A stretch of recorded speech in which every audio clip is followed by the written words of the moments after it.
لقد كان لكم في رسول الله أسوة حسنة لمن كان يرجو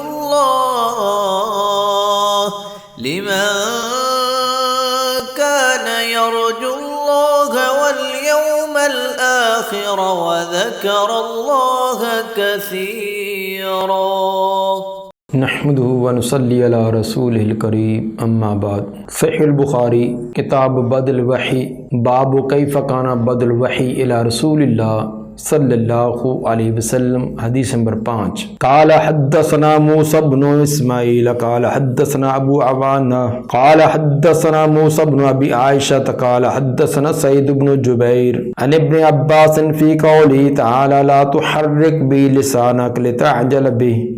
امام بخاری رحمہ اللہ کے شیخ موسیٰ بن اسماعیل، ان کی کنیت ابو سلمہ موسیٰ بن اسماعیل التبوذکی نام ہے، نسبت ہے، سہاستہ کے سکہ راویوں میں سے ہیں، 223 ہجری کے اندر ان کی وفات ہے۔ قال حدثنا ابو عوانہ وضاح بن عبداللہ یشکری مراد ہیں، کنیت ابو عوانہ سے مشہور و معروف ہیں، یہ بھی سہاستہ کے سکہ راوی ہیں، جرجان سے قید ہو کر یہ آئے تھے۔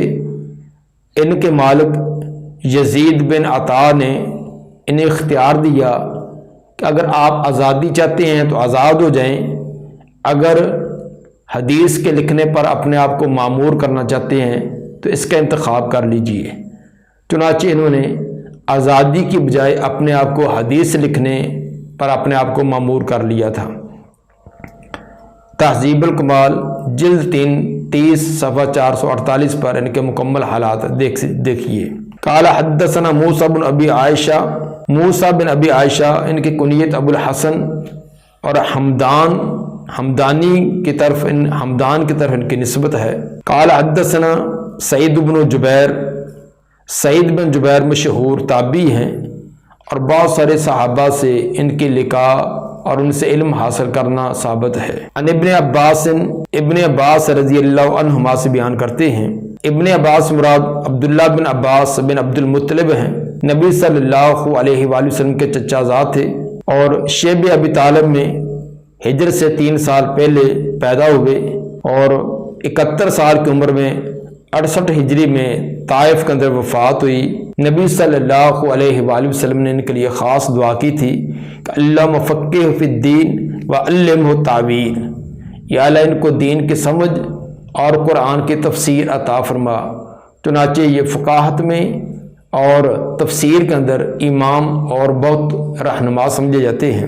1660 روایات ان سے مروی ہیں اور صحیح بخاری و مسلم کے اندر 195 اور صحیح بخاری کے اندر 120 روایات ان سے آئی ہیں۔ فرماتے ہیں ان ابن عباس فی قول تعالی لا تحرک بہ لسانک لتعجل بہ، سورہ قیامہ کی آیت نمبر 16، اس کی تفسیر ابن عباس رضی اللہ عنہما فرماتے ہیں، ترجمہ لا تحرک بہ لسانک لتعجل بہ، نہ حرکت دیجیے اس قرآن کے ساتھ اپنی زبان کو تاکہ جلدی حاصل کریں آپ۔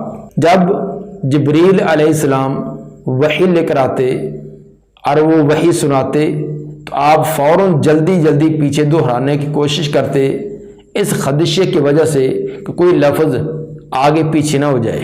تو آپ کو یہ تلقین کی گئی کہ آپ کو یہ پریشان ہونے کی ضرورت نہیں، صرف توجہ سے سنتے رہیں، پورا کا پورا قرآن آپ کے سینہ میں محفوظ کرنا، پھر آپ کی زبان پر جاری کر دینا، یہ ہمارے ذمہ ہے۔ اسی کے بارے میں بیان کیا جا رہا ہے۔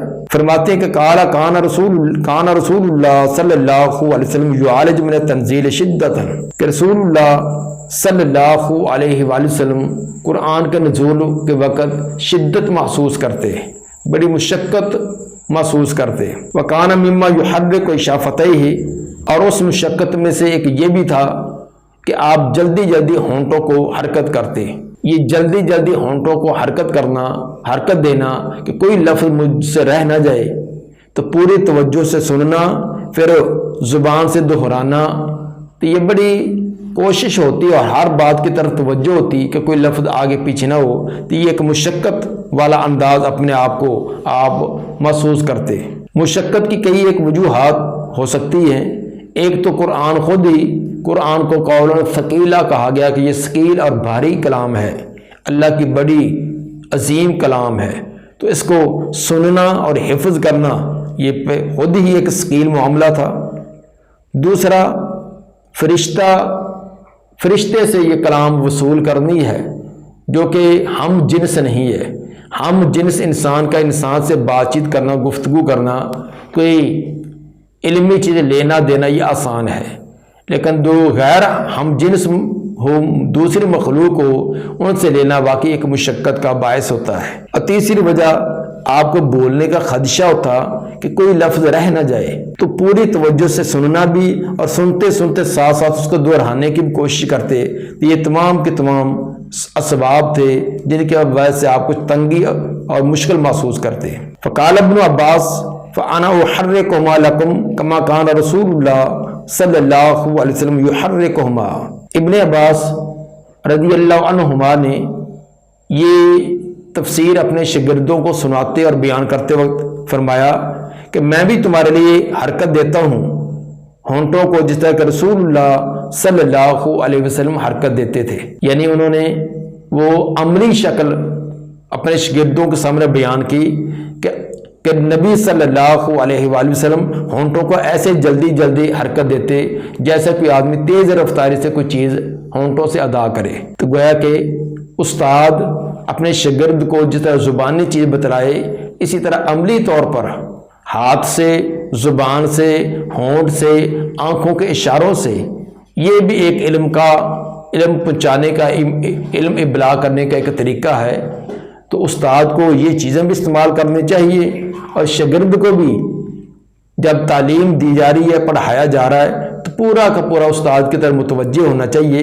جس طرح استاد کی زبان سے علم حاصل ہوتا ہے، اسی طرح استاد کے اشارات سے بھی علم حاصل ہوتا ہے۔ تو یہ بعض طالب علموں کی یہ غلط عادت ہوتی ہے کہ جب استاد زبانیں پڑھا رہا ہے تو اس وقت وہ کتاب پر سر جھکائے بیٹھے ہوتے ہیں، اور جب استاد کتاب سے اس کا ترجمہ کرے، عبارت پڑھے، اس وقت استاد کی طرف دیکھنا شروع کر دیتے ہیں۔ تو اس طرح کے جو طالب علم ہوتے ہیں وہ صحیح کما حق و علم حاصل نہیں کر سکتے۔ چنانچہ نبی صلی اللہ علیہ وآلہ وسلم سننا بھی اور ساتھ ساتھ حرکت، اپنے ہونٹوں کو حرکت دینا، اس سے یہ ثابت ہوا کہ ایک طالب علم کو کس طرح علم حاصل کرنے کا حریص ہونا چاہیے کہ کان بھی، اپنی آنکھیں بھی، اپنی زبان بھی، الغرض اپنے تمام کے تمام اعضاء کو اسی علم کی طرف متوجہ کیا ہو۔ تو اپنے تمام کے تمام علم حاصل کرنے جو ذرائع، آنکھیں بھی ہیں، کان بھی ہیں، اور اسی طرح انسان کے اپنے اعضاء بھی ہیں، تو ہر ہمہ تن گوش ہو کر اس کو یہ علم حاصل کرنا چاہیے۔ ابن عباس رضی اللہ عنہما نے ہونٹوں کو حرکت دے کر اپنے شاگردوں کو دکھلایا کہ آپ ایسے حرکت دیتے۔ وقال سعید انا احرکہما کما رأیت ابن عباس یحرکہما۔ حضرت سعید بن جبیر رضی اللہ رحمہ اللہ، انہوں نے اپنے شاگردوں کو یہ روایت سناتے ہوئے یہ کہا کہ میں بھی تمہیں حرکت ہونٹوں کو دے کر دکھلاتا ہوں جس طرح کہ ہمارے استاد ابن عباس نے یہ حرکت دیکھ کر ہمیں دکھلایا۔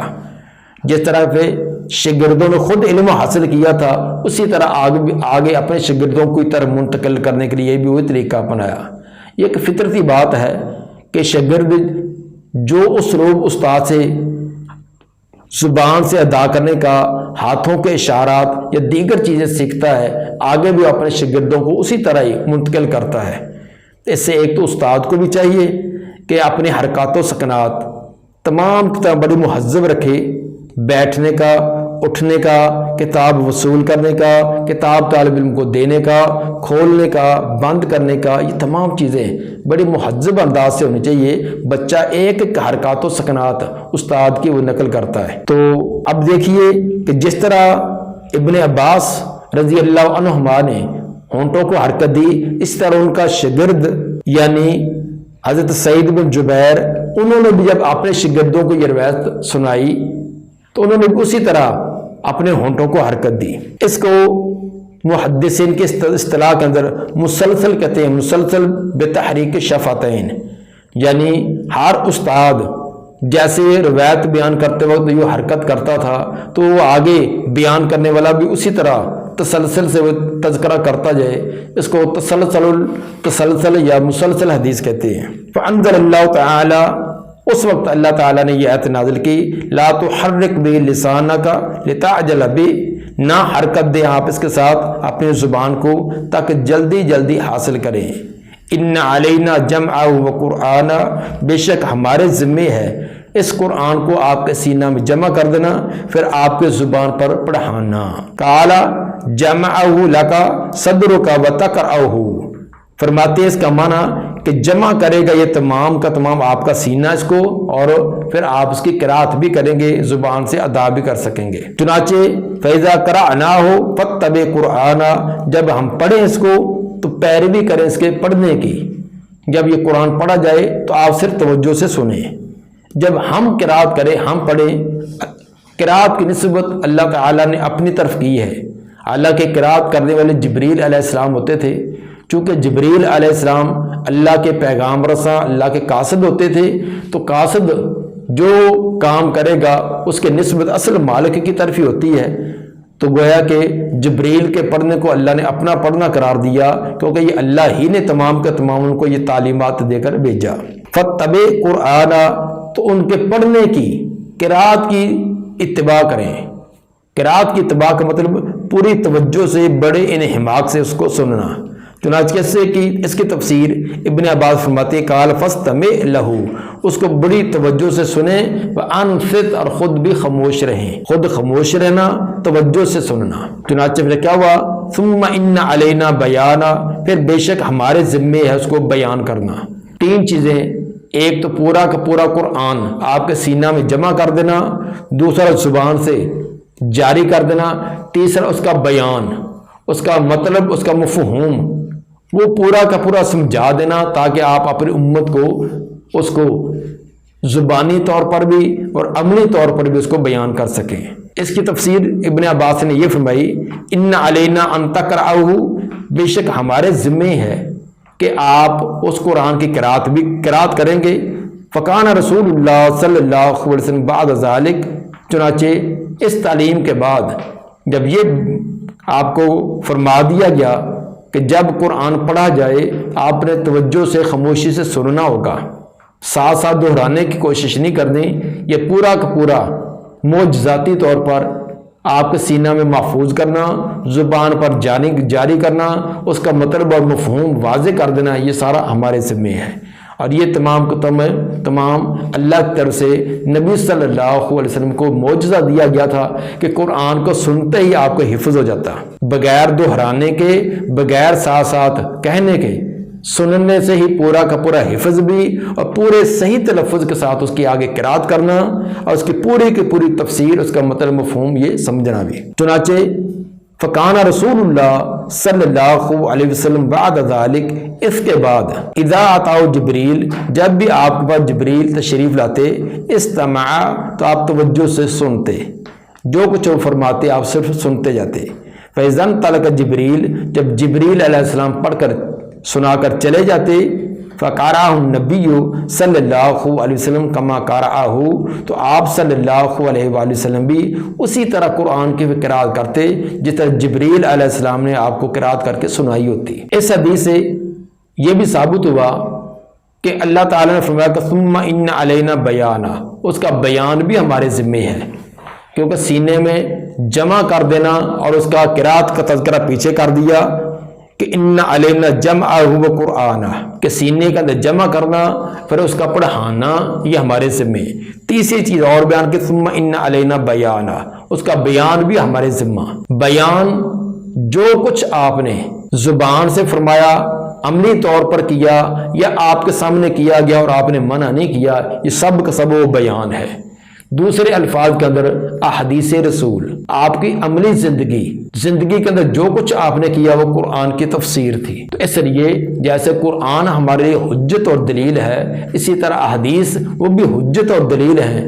اس کا سمجھنا اور اس کے احادیث کی روشنی کے اندر قرآن کو سمجھنا یہ لازمی اور ضروری ہے۔ حدیث نمبر 6، قال حدثنا عبدان قال اخبرنا عبداللہ قال اخبرنا یونس عن زہری وحدثنا بشر بن محمد قال اخبرنا عبد الله قال اخبرنا يونس ومعمر عن الزهري نحوه قال اخبرني عباد الله بن عبد الله عن ابن عباس قال كان رسول الله صلی اللہ علیہ وسلم اجود الناس۔ امام بخاری رحمہ اللہ کے شیخ عبدان ان کی کنیت ابو عبد الرحمن اور نام ان کا عبداللہ بن عثمان مروزی ہے۔ چونکہ کنیت ابو عبد الرحمن ہے، کنیت کے اندر بھی عبد کا لفظ ہے، اور نام ان کا عبداللہ، نام کے اندر بھی عبد کا لفظ ہے۔ کنیت اور نام کے اندر عبد کا لفظ، اسی وجہ سے ان کو عبدان یہ مشہور ہو گئے، یعنی دو عبد، جس کے نام اور کنیت کے اندر عبد آتے ہیں تو دو عبد والا۔ تو یہ عمدۃ القاری جلد 1 صفحہ 74 پر انہوں نے توجیہ یہ بیان کی ہے۔ عبدان کے بعد جب مطلق طور پر عبداللہ نامی راوی آئے تو اس سے مراد عبداللہ بن مبارک ہوتے ہیں۔ ہاں البتہ اگر عبداللہ بن مبارک کے علاوہ کوئی اور ہو تو پھر اس کی وضاحت ہو جاتی ہے، صرف عبداللہ نامی آئے تو عبداللہ بن مبارک ہوتے ہیں۔ اس جگہ بھی اسی طرح ہے کہ عبدان جو کہتے ہیں اخبرنا عبداللہ، ہمیں خبر دی عبداللہ نے۔ عبداللہ بن مبارک بن واضح حنظلی مراد ہیں، جن کی کنیت ابو عبد الرحمن تھی، علم حدیث اور فقہ کے ماہر اور بہت بڑے سخی اور بہت بڑے مجاہد تھے۔ 118 ہجری کے اندر ان کی پیدائش ہے اور 181 کے اندر ان کی وفات ہے۔ قال اخبرنا یونس مراد یونس بن یزید ایلی ہیں۔ ان زہری، امام زہری کے حالات پہلے بیان کیے جا چکے ہیں۔ ابن شہاب زہری مراد ہیں۔ ہاس مراد ہا تحویل کی ہے۔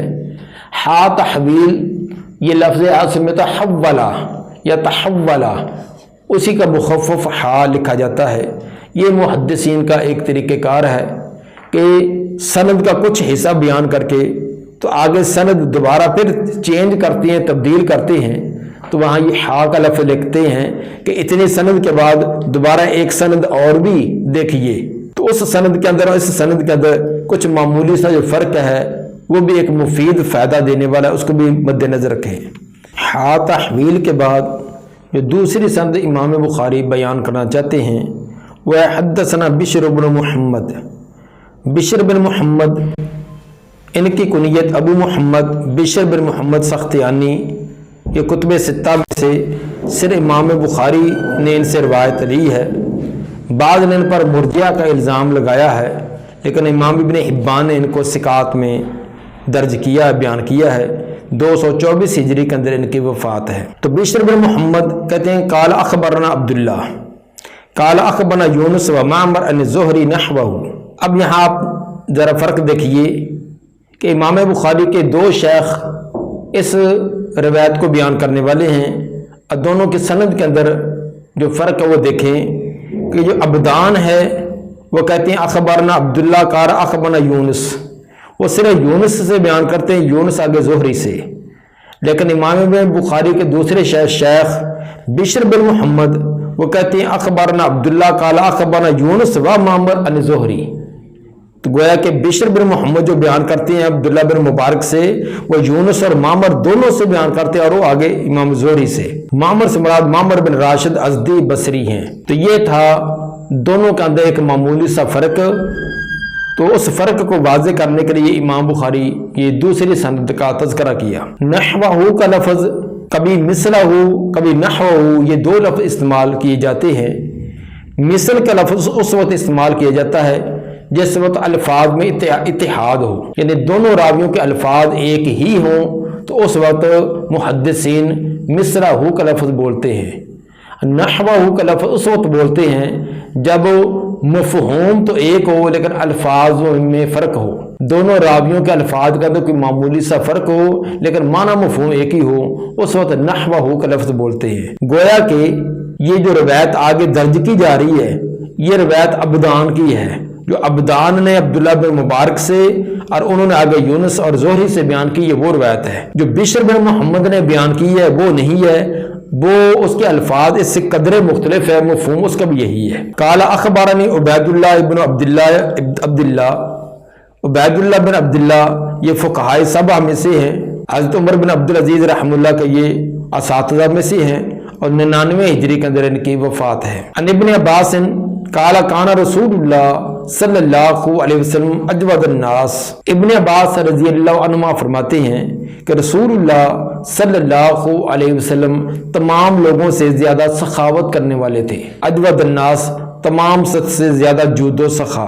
جود کے کئی ایک معنی ہیں، ایک معنی تو اس کا ہوتا ہے کہ بغیر سوال کے دینا، بغیر مانگنے کے دے دینا۔ اگر کسی نے مانگا پھر دینا وہ جود نہیں ہے، تو جود و سخا یہ ہوتی ہے کہ بغیر مانگنے کے ضرورت مند کو دے دینا۔ دوسرا اس کا معنی ہوتا ہے کثرت سے دینا، جود کا معنی کثرت سے دینا۔ بارش کو بھی اس لیے یہ اس لفظ سے تعبیر کیا جاتا ہے کیونکہ وہ بھی موسلا دھار برستی ہے اور بہت زیادہ برستی ہے۔ اور تیسرا معنی اس کا یہ بھی ہوتا ہے کہ جو چیز لائق ہو، جس کو لائق ہو اس کو دینا۔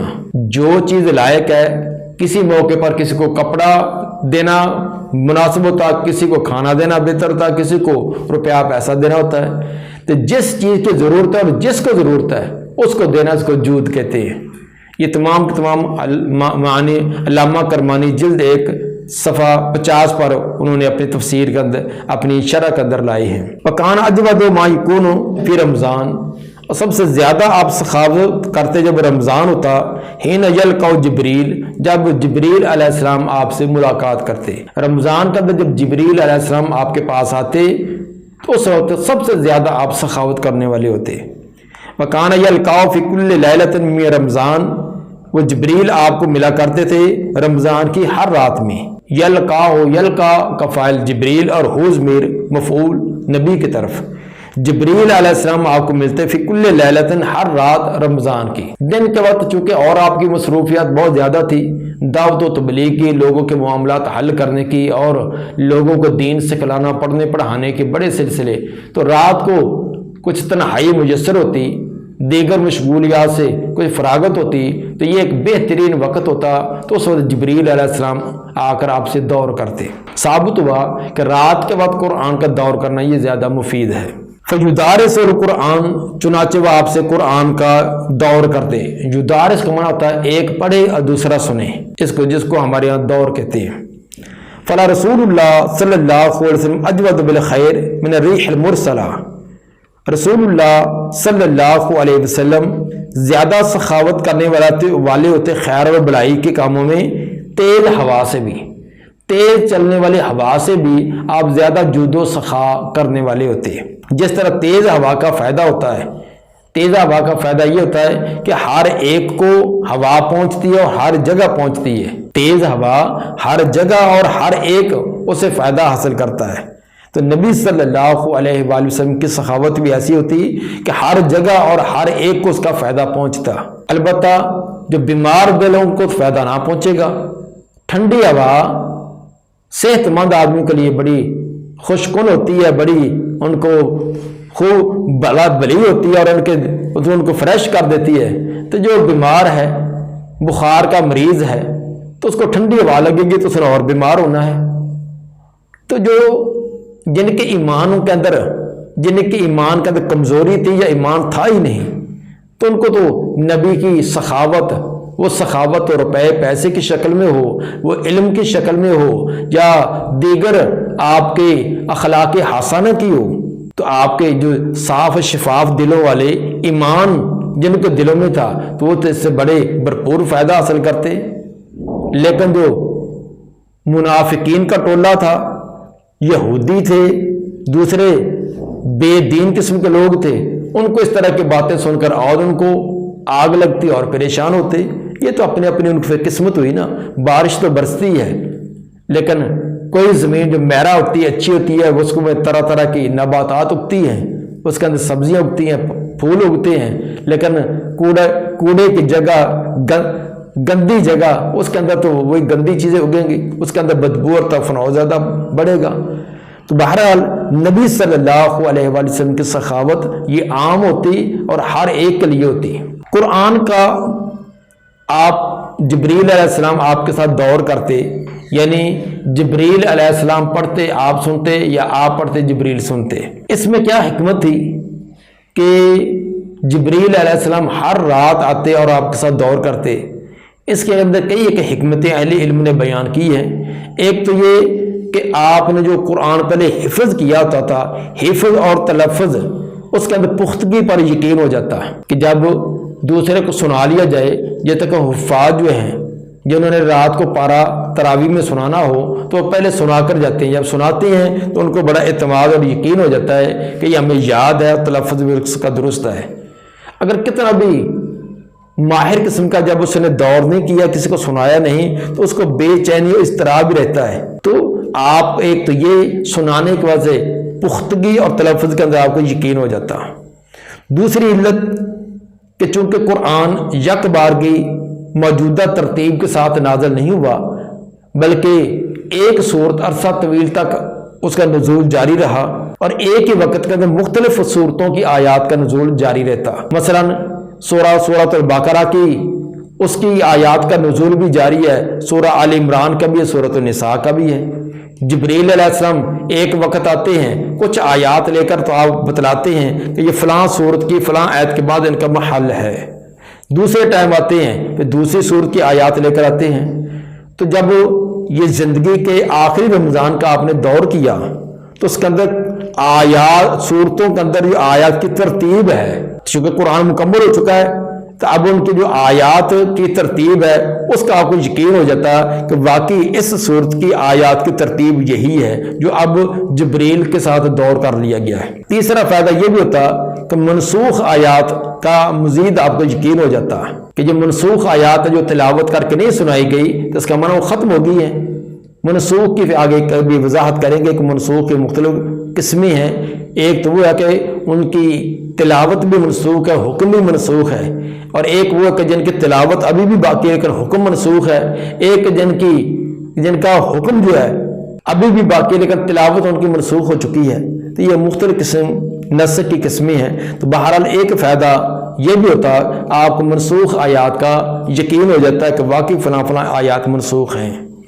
اور چوتھا ایک فائدہ یہ بھی کہ امت کے لیے یہ ایک اسوہ ہے کہ قرآن کا سنانا یہ تو وہ عظیم کام ہے کہ جو نبی صلی اللہ علیہ وآلہ وسلم و جبریل علیہ السلام بھی دور کرتے تھے، تو امت کو تو بلا اولا یہ کام کرنا چاہیے، خصوصاً حفاظ جنہوں نے قرآن آگے سنانا ہو تو ان کو تو لازمی یہ دور کر کے جانا چاہیے تاکہ ان کو بڑا یقین ہو اور کسی قسم کی کوئی غلطی کا ان کو وہم نہ رہے۔ اللہ تعالیٰ سے دعا ہے کہ ہمیں نبی صلی اللہ علیہ وآلہ وسلم کے فرامین کو صحیح طرح سمجھ کر ان کے مطابق عمل کرنے کی توفیق عطا فرمائے۔